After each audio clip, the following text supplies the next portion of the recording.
Hi hello welcome to Makta media. Mohan Babu గారు మనకు తెలుసు, ఆయనకి ఆయనే లెజెండ్ అనుకుంటారు, ఆయనకి ఆయనే అన్నీ అనుకుంటారు. ఆయనకి ఏ అవార్డు అయినా సరే ముందు ఆయనకి ఇచ్చిన తర్వాతే ఎవరికైనా ఇవ్వాలనుకుంటారు. ఆయనకి మించినటువంటి గొప్ప దాత ఉండరు, గొప్ప విద్యావేత్త ఉండరు అని ఆయనకి ఆయనే డబ్బా కొట్టుకుంటూ ఉంటారు. గొప్ప నటుడు ఆయనే, గొప్ప విద్యావేత్త ఆయనే, అన్నీ ఆయనే అని చెప్పి నీతులు క్రమశిక్షణకే మారుపేరు అని చెప్పుకునేటువంటి మోహన్ బాబు గారి ఉదంతానికి ఈరోజు ఒక ఉదాహరణగా మనం చూడొచ్చు. మోహన్ బాబు విశ్వవిద్యాలయానికి జరిమానా, విశ్వవిద్యాలయాన్ని మూసివేయాలంటూ ఇచ్చినటువంటి ఉత్తర్వుల గురించి చాలా సెన్సేషన్ అవుతుంది.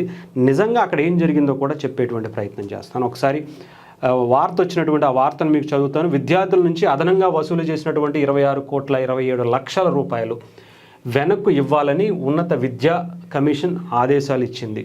అంతేకాదు మిగతా మ్యాటర్ కూడా ఒకసారి చదువుతాను. దానికి సంబంధించిన వివరాలు కూడా నేను తెలుసుకునే ప్రయత్నం చేశాను. ఒకసారి అవి కూడా మీకు చెప్తాను.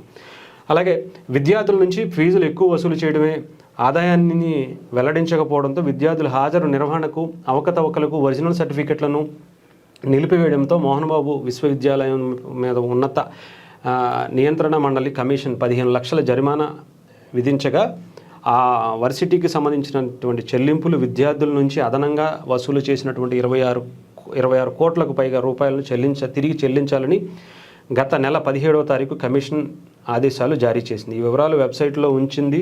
2022 నుంచి 23 నుంచి గత ఏడాది సెప్టెంబర్ 30 వరకు విద్యార్థుల నుంచి వసూలు చేసినటువంటి ఇవన్నీ కూడా కమిషన్కి సంబంధించినటువంటి అన్ని వివరాలు కూడా ఇచ్చినటువంటి పరిస్థితి కనిపిస్తుంది. గుర్తింపు అలాగే విశ్వవిద్యాలయ అనుమతి గుర్తింపును ఉపసంహరించాలని ప్రభుత్వానికి యూజీసీ ఏఐటీసీఈకి సంబంధించినటువంటి వాళ్ళకు కూడా సిఫార్సు చేసినట్టుగా కూడా తెలిసింది. హెల్త్ కేర్ ప్రమోషన్ కౌన్సిల్ సిఫార్సు చేసినటువంటి తిరుపతి జిల్లా రంగంపేటలో ఉన్నటువంటి శ్రీ విద్యానికేతన్ 2022లో మోహన్ బాబు గారు ప్రైవేటు విశ్వవిద్యాలయంగా మారింది. అప్పటి వరకు విద్యానికేతన్ ఇంజనీరింగ్ కళాశాలలో ఉన్నటువంటి సీట్లు 70%, ఆ తర్వాత ప్రైవేటు విద్యాశాలల్లో ఉన్నటువంటి గ్రీన్ఫీల్డ్ కింద ప్రారంభించి కొన్ని కోర్సులు 35% సీట్లు ప్రభుత్వం కన్వీనర్ కోటాలో కింద భర్తీ చేసింది. వీటి ఉన్నత విద్యా నియంత్రణ మండలి ఫీజును నిర్ణయిస్తుంది. ఈ కోటాలో చేరినటువంటి విద్యార్థుల నుంచి కమిషన్ నిర్ణయించినటువంటి ఫీజునే వసూలు చేయాలి. విశ్వవిద్యాలయాల్లో ఉన్నటువంటి అదనంగా ఫీజులు వసూలు చేస్తున్నారని తల్లిదండ్రుల అసోసియేషన్ ఉన్నత విద్యా మండలికి పర్యవేక్షణ కమిషన్కి పాటు విద్యాశాఖ మంత్రికి ఫిర్యాదు చేసింది. బిల్డింగ్ ట్యూషన్ ఫీజు ఇతర ఫీజులతో పాటు హాస్టల్ ఎప్పుడు ఉండని వారు నుంచి మెస్ ఛార్జీలు వసూలు చేస్తోంది. వాళ్ళు చెప్పారట, కంప్లైంట్ ఇచ్చారట విద్యార్థులు. అంటే ఇక్కడ ఇది మీరు పేపర్లో కూడా చదువుకోవచ్చు, కానీ చాలా క్లియర్గా చెప్తాను. విశ్వవిద్యాలయాల్లో చాలామంది చదువుకుంటారు. యూనివర్సిటీలకు సంబంధించి ఇంజనీరింగ్ కావచ్చు లేదా డిగ్రీలు కావచ్చు, అనేకమైనటువంటి కోర్సులు ఉంటాయి, బీఫార్మసీ ఎంఫార్మసీ ఇవన్నిటి కూడా. సో ఇవన్నిటికీ కూడా పిల్లలు చదువుకోవడానికి వెళితే వాళ్ళు ఒకరోజు లీవ్ పెట్టినా, హెల్త్ బాగోపోయినా, ఇంకొకటి బాగోపోయినా వాళ్ళ మీద అంటే పెనాల్టీల రూపంలో, వాళ్ళ మీద ఫైన్ల రూపంలో అత్యధికంగా వసూలు చేసి వాళ్ళని భయభ్రాంతులకు గురి చేసి లీవులు పెడితే ఇలా అని చెప్పడానికి వాళ్ళ దగ్గర అధికంగా వసూలు చేయటం. అంతేకాకుండా సర్టిఫికెట్లు తీసుకునేటప్పుడు ఒరిజినల్ సర్టిఫికెట్ల కోసం అప్లై చేసుకునేటప్పుడు ఇది ఎక్స్ట్రా కట్టాలి, ఇది ఎక్స్ట్రా కట్టాలి, దీనికి లేటుగా మీరు ఫీజు కట్టినందుకు ఇంత ఎక్స్ట్రా కట్టాలని చెప్పి వసూలు చేయడంతో పాటు అన్నిటికన్నా దారుణమైనటువంటి విషయం ఏంటంటే మోహన్ బాబు గారి యూనివర్సిటీలో చదువుకునేటువంటి పిల్లలు అక్కడే తినాలి.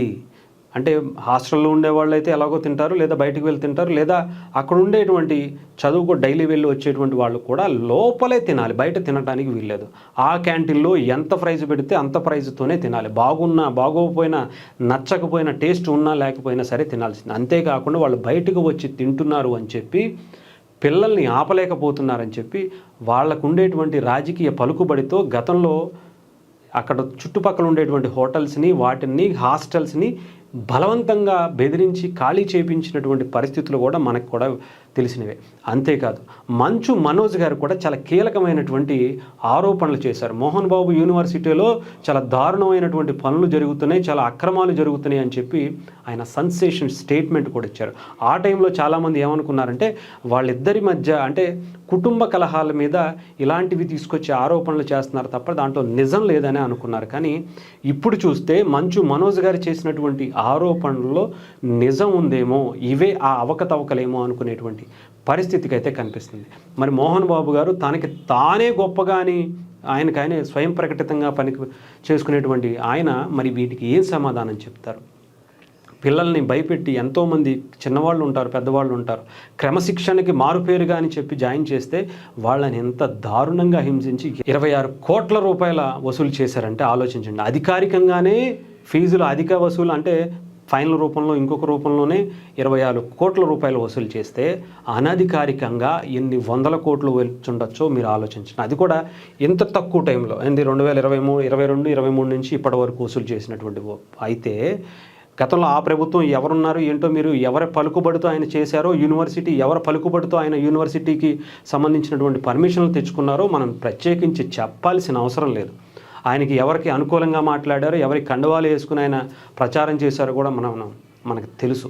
అయితే ఇప్పుడు రాజకీయ కక్ష సాధింపు గురించి అని అంటే కనుక ఈ 26 కోట్ల రూపాయలు వాళ్ళ లెక్కల్లో చూపించినటువంటిది, అధికంగా మేము వసూలు చేసామని చెప్పి వాళ్ళు చూపించినటువంటిది. అంతేకాదు గత కొన్ని ఎప్పుడైతే దీనికి సంబంధించి ఇష్యూ బయటకు వచ్చిందో, పేరెంట్స్కి సంబంధించిన వాళ్ళు కోర్టుకు వెళ్ళారో, విద్యాశాఖ కమిషనర్కి ఫిర్యాదు చేశారో, అప్పుడు 15 లక్షల రూపాయలు ఫైన్ కట్టమంటే కట్టేసి దయచేసి దీని మీద ఇంకా ఫర్దర్గా ఎటువంటి ఎంక్వైరీలు కానీ ఎటువంటి కమిషన్స్ కానీ వేయొద్దు, మా ప్రతిష్టకు మా యూనివర్సిటీ పేరుకి మచ్చ తేవద్దు అని చెప్పి కోర్టుకు వెళ్ళారే తప్ప మేము తప్పు చేయలేదు, అధికంగా డబ్బులు కావాలని వసూలు చేయలేదు, ఇంకొకటను చెప్పల. అంతేకాదు ఇప్పుడు కూడా వెళ్తామంటున్నారు. మరి తప్పు చేస్తేనే కదా ఫైన్ కట్టేది, లేకపోతే మేము కట్టమని చెప్పి కోర్టుకు వెళ్ళొచ్చు కదా. సో కట్టాము, ఇంకా ఫర్దర్గా మీరు మా మీద ఎంక్వైరీ లాంటివి వేయొద్దు అని చెప్పి చాలా స్పష్టంగా కనిపిస్తున్నటువంటి పరిస్థితి. మరి మోహన్ బాబు గారు, ఆయన గురించి మనకు తెలుసు. ఆఖరికి కన్నప్ప సినిమా గురించి కూడా మంచు మనోజ్ గారు ఈ డబ్బులు ఎక్కడి నుంచి వస్తున్నాయి, కొన్ని వందల కోట్లు పెట్టి సినిమాలు తీస్తామంటున్నారు, స్విట్జర్లాండ్ ఇంకొక ల్యాండ్కో వెళ్ళి అక్కడికి వెళ్ళి ఎన్నో కొనుక్కున్నామంటున్నారు. ఈ డబ్బులు యూనివర్సిటీ నుంచి, అంటే విద్య అనేది వ్యాపారంగా మనం చూసుకోకూడదు. ఇక్కడ ఉండేటువంటి ఎటువంటి విద్యా సంస్థ అయినా 25%కు పైగా ఫ్రీ ఎడ్యుకేషన్ పంచాలి. మరి పంచుతున్నాము, నేను విద్యావేత్తని కాదా, నాకు పద్మ అవార్డులు కానీ ఇంకొకటి అవార్డులు కానీ ఇవ్వరా అని చెప్పి క్వశ్చన్ చేసినటువంటి మోహన్ బాబు గారు ఈ 26 కోట్ల ఏ రకంగా మీకు అంటే విద్యాదాతగా మిమ్మల్ని అనుకోవాలో మోహన్ బాబు గారే సెలవివ్వాలి. దీనికి సంబంధించి ఆయనే చెప్పాలి. ఆయన క్రమశిక్షణ పేరుతో, ఇలాంటి క్రమశిక్షణ పేరుతో 26 కోట్ల రూపాయలు వసూలు చేయడానికి ఆయనకి ఇచ్చినటువంటి హక్కు ఏంటి, ఎవరిచ్చారు, ఎందుకు ఇచ్చారు, ఏ చట్టం ఇచ్చింది అనేది కూడా చెప్పాల్సిన అవసరం ఉంది. అంతేగాని ఆయన గొప్పగా మాట్లాడుకుంటే అది నిజం అయిపోతుందంటే ఇప్పుడు చూపించాలి. ఇప్పుడు చూపించుకుంటే ఆయన నిజాయితీ ఏంటో బయటపడుతుంది. అలా వాళ్ళ అబ్బాయి స్వయంగా బయటకు వచ్చి ఆరోపణలు చేశాడంటే దాని గురించి ఆలోచించవలసినటువంటి టైం వచ్చిందేమో మోహన్ బాబు గారికి సంబంధించి. మరి ఆయన ఎప్పుడు బయటకు వచ్చి ఏం మాట్లాడతారో చూడాలి. కంప్లీట్గా అయితే యూనివర్సిటీని క్లోజ్ చేయాలి. యూనివర్సిటీని క్లోజ్ చేసి అక్కడ చదువుకుంటున్నటువంటి పిల్లల భవిష్యత్తు దృష్ట్యా ఆ యూనివర్సిటీని ఎస్విసి టేకాఫ్ చేసి వాళ్ళ చదువుకి ఎటువంటి ఇబ్బంది రాకుండా చూసుకోవాలని యూనివర్సిటీ కూడా, కోర్టు కూడా ఇచ్చినటువంటి తీర్పును కూడా మనకి తెలియజేస్తుంది. సో మరి ఏం చేస్తారు, ఎలా వెళ్తారు, మోహన్ బాబు గారు దీని మీద ఎలాంటి వివరణ ఇస్తారు, మరి 15 లక్షలు తప్పు చేయకపోతే కోర్టుకి ఫైన్ ఎందుకు కట్టారు అనేది కూడా, అది విద్యాశాఖకి ఎందుకు కట్టారు అనేది కూడా సమాధానం చెప్పాల్సి ఉంటుంది. మరి తనకు తాను ఎంతో గొప్పగా చెప్పుకుని అటు చిరంజీవి గారికి గతంలో లెజెండరీ అవార్డు ఇస్తే నేను కాదా అని చెప్పేసి మోహన్ బాబు గారు చాలా ఇష్టం వచ్చినట్టు మాట్లాడారు. మరి ఇప్పుడు ఆ మోహన్ బాబు గారు ఏం చేస్తారు, ఎలా మాట్లాడతారు అనేది కూడా చూడాలి. మోహన్ బాబు గారు మరి ముందుకు వచ్చి మాట్లాడతారా, విష్ణు గారు మాట్లాడతారా, మరి మనోజ్ గారు చేసినటువంటి ఆరోపణలు ఇవే అని చెప్పి ఆయన ఏమన్నా బయటకు వస్తారా అనేది కూడా వేచి చూడాలి. దీని మీద చాలా ఆసక్తికరమైనటువంటి చర్చ కూడా జరుగుతుంది. అంతేకాదు క్రిమినల్ కేసులు పెట్టి లోపల వేయాలి, ఇదంతా వసూలు చేయడానికి ఎవరు హక్కు ఇచ్చారు అని చెప్పి Andhra Pradesh students wings, students unions, అలా తల్లిదండ్రుల అసోసియేషన్ అన్నీ కూడా చాలా బలంగా మోహన్ బాబు గారి యూనివర్సిటీ మీద ఒత్తిడి తెచ్చేటువంటి పరిస్థితులు అయితే కనిపిస్తున్నాయి. ఎందుకంటే అధికంగా వసూలు చేయటం ఇది క్రిమినల్ చర్య కింద వస్తుంది. క్రిమినల్ చర్యలు తీసుకుని వాళ్ళ మీద అరెస్టు చేసి లోపల వేయాలి ఆ నిర్వాహకుల్ని, మోహన్ బాబు గారిని అని కూడా చెప్తున్నారు.